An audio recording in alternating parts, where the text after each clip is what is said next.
अब हमें अपने छोटे छोटे कामों के लिए बैंक भी नहीं जाना पड़ता और ये कमाल है डिजिटल इंडिया का। लेकिन बैंकिंग के क्षेत्र में हमें सतर्क रहने की ज़रूरत है।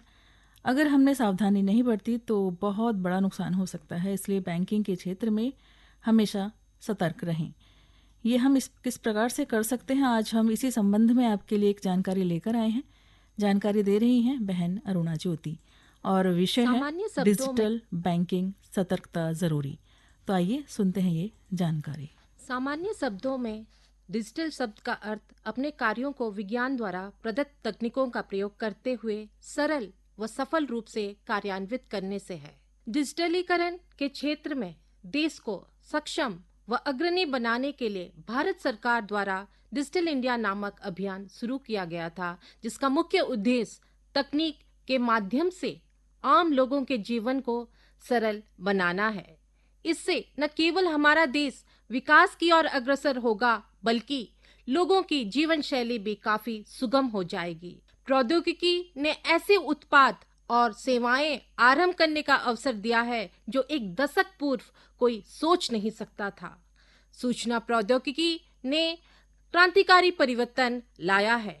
जहां बैंकिंग जगत की बात करते हैं तो बैंकिंग जगत में डिजिटलाइजेशन अर्थात नगदी रहित अर्थव्यवस्था, त्वरित सेवाएं आज के ग्राहक की प्रथम आवश्यकता व मांग है। समाज के हर वर्ग, हर व्यक्ति की बुनियादी जरूरतें पूरा करने के लिए न्यूनतम अपेक्षित सुविधाएं उसे सहज रूप से सुलभ करने पर किसी देश का सर्वांगीण विकास असंभव है। सर्वांगीण विकास की यही परिकल्पना हमारे देश की भी है। देश के डिजिटलाइजीकरण तथा अंतिम व्यक्ति तकनीक को पहुंचाने के लिए माननीय प्रधानमंत्री ने डिजिटल इंडिया का नारा दिया है।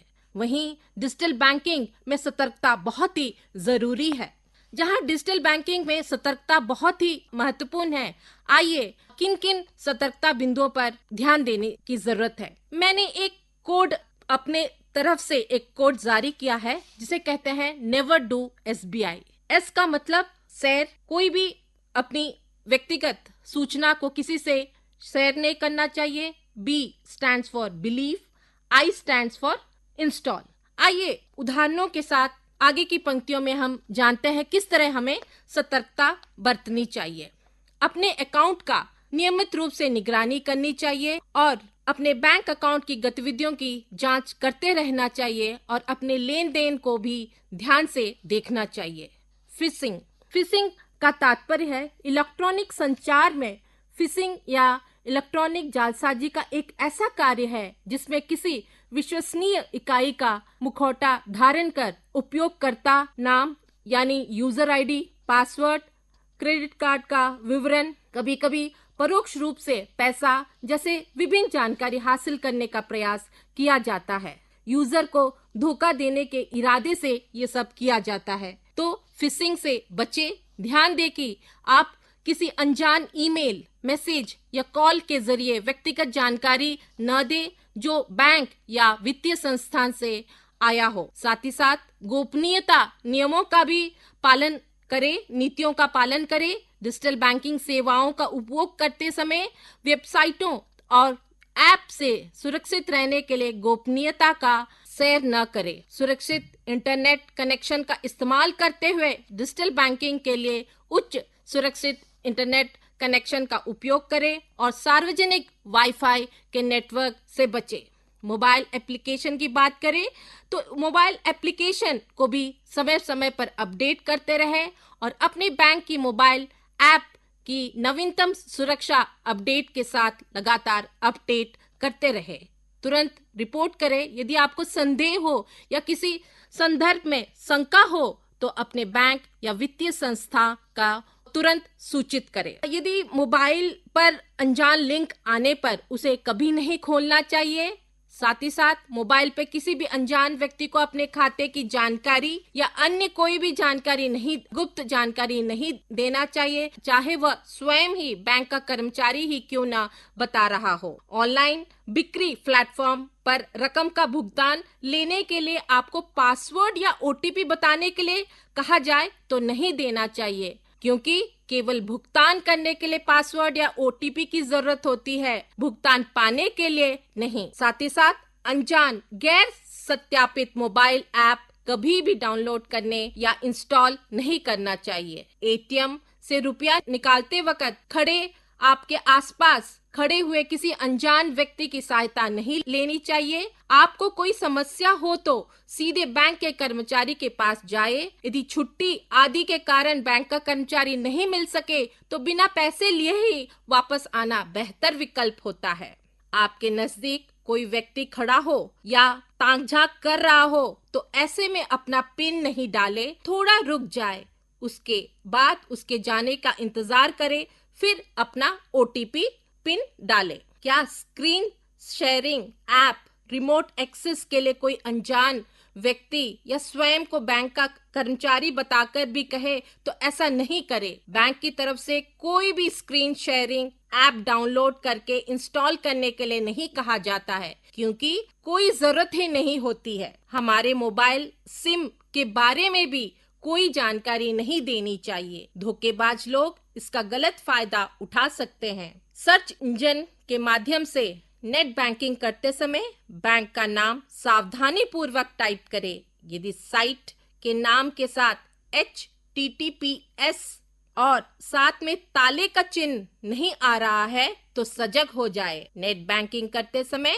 बैंक की साइट पर दी जाने वाली क्लिक कीबोर्ड, जो कि वर्चुअल कीबोर्ड कहा जाता है, वास्तविक कीबोर्ड के स्थान पर वर्चुअल कीबोर्ड का लाभ उठाए। सावधानी से अपना पासवर्ड डालें और अपने पासवर्ड और लॉगिन पहचान किसी को नहीं बताएं। सोशल मीडिया पर दिए गए लिंक आदि के माध्यम से दान की रकम भेजने से बचे। यदि एकदम सही और विश्वसनीय लिंक हो तभी आगे बढ़े, क्योंकि दान करने की प्रक्रिया में आपको एक प्रकार से भुगतान करना होता है, पासवर्ड और ओटीपी डालना होता है, इसीलिए सावधान रहे। बेहतर है कि नगद दान करे, अनजान व्यक्तियों को भुगतान न करे और यहाँ भी अपनी निजी और गोपनीय जानकारी साझा न करे। ऑनलाइन जॉब ऑफर के माध्यम से भी धोखाधड़ी हो सकती है। जल्दी नौकरी पाने के चक्कर में जल्दी भुगतान करने के चक्कर में नहीं पड़े। पहले नौकरी देने वाले का पूरा पता जान ले,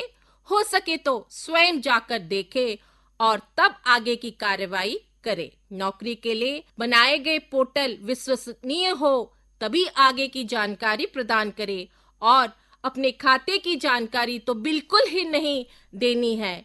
इसमें पहले आपसे भुगतान करा लेंगे और फिर कहेंगे कि हमें पैसे लौटाने हैं, इसीलिए अपने खाते की जानकारी दीजिए। यहीं से सतर्क हो जाइए। यहाँ भी ध्यान रखने वाली बात यह है कि केवल खाते का नंबर और IFSC कोड दे देने से ही आपके पैसे वापस मिल जाते हैं। इसके बाद पासवर्ड या OTP बिल्कुल नहीं देना चाहिए। अपने डेबिट कार्ड या क्रेडिट कार्ड का नंबर और CVV नंबर या पिन किसी को भी नहीं बताए। सबसे महत्वपूर्ण, आपके क्रेडिट कार्ड और डेबिट कार्ड के साथ साथ ऑनलाइन ई-कॉमर्स या खरीदारी RTGS, NEFT और IMPS के माध्यम से लेन देन के लिए सीमा को न्यूनतम अर्थात ₹1 सेट कर दे। जब जरूरत हो लिमिट बढ़ाइए, लेन देन करे और वापस पुरानी स्थिति सेट कर दे। अपने मोबाइल नंबर और ईमेल को अपने बैंक में रजिस्टर अवश्य करें। बैंकिंग से संबंधित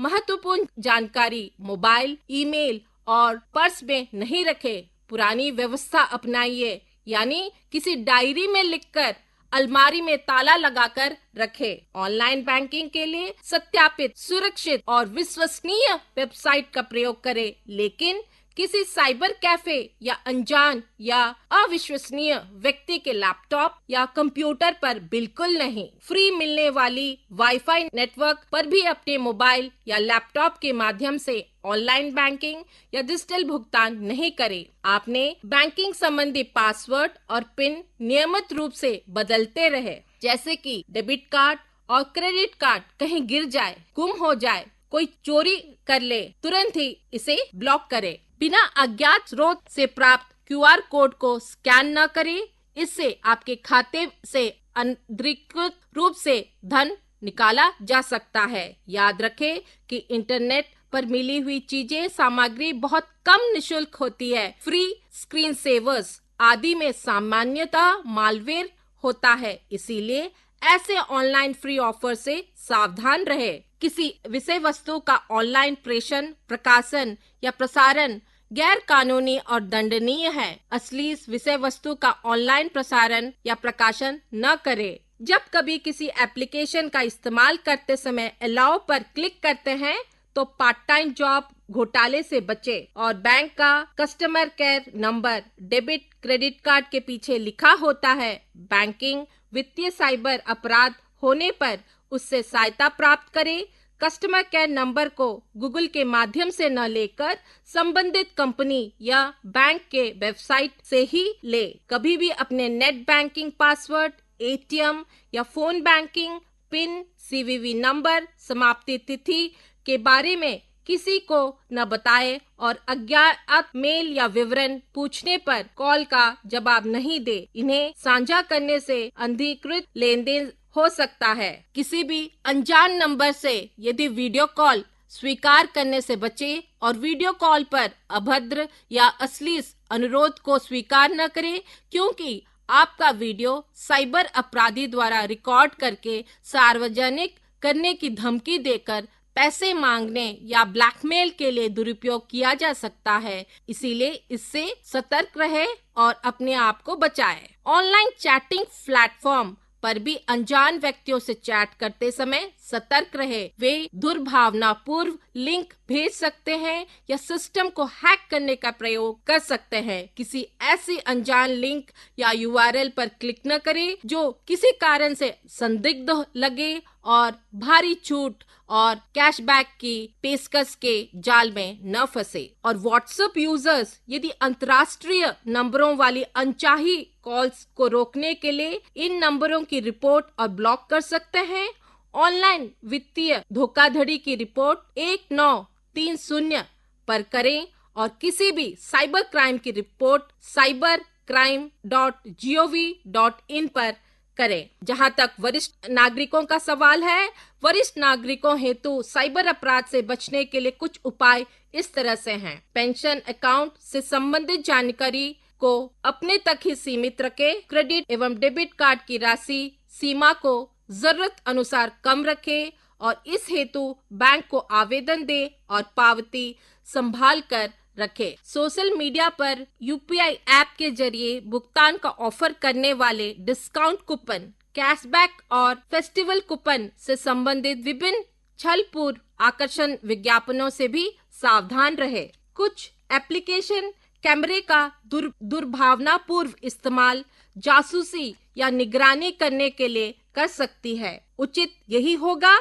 कि जब लैपटॉप का प्रयोग न किया जा रहा हो तो वेब कैम को ढक कर रखें। इस तरह से साइबर अपराध को बचाने के लिए हेल्पलाइन 1930 पर साइबर अपराध की शिकायत दर्ज कर सकते हैं। साथ ही साथ cybercrime.gov.in पर भी अपना शिकायत या समाधान संबंधित केंद्र, राज्य, प्रदेश की पुलिस द्वारा किया जा सकता है। साइबर अपराधी फोलकॉन द्वारा भी सोशल मीडिया प्लेटफॉर्म पर स्वयं को सेना अथवा अर्ध सैनिक बल के जवान, अधिकारी के रूप में भी प्रस्तुत कर सकते हैं और वित्तीय धोखाधड़ी करने के लिए झूठे पहचान कार्ड, कैंटीन कार्ड और अन्य कागजात आपको भेजकर विश्वास प्राप्त कर सकते हैं। जैसे आप अपना घर, अपनी कार, अपनी बाइक लॉक करते हैं, इसी तरह से आप अपनी ऑनलाइन संपत्ति, e banking, wallet, email, social media account और उपकरणों जैसे फोन,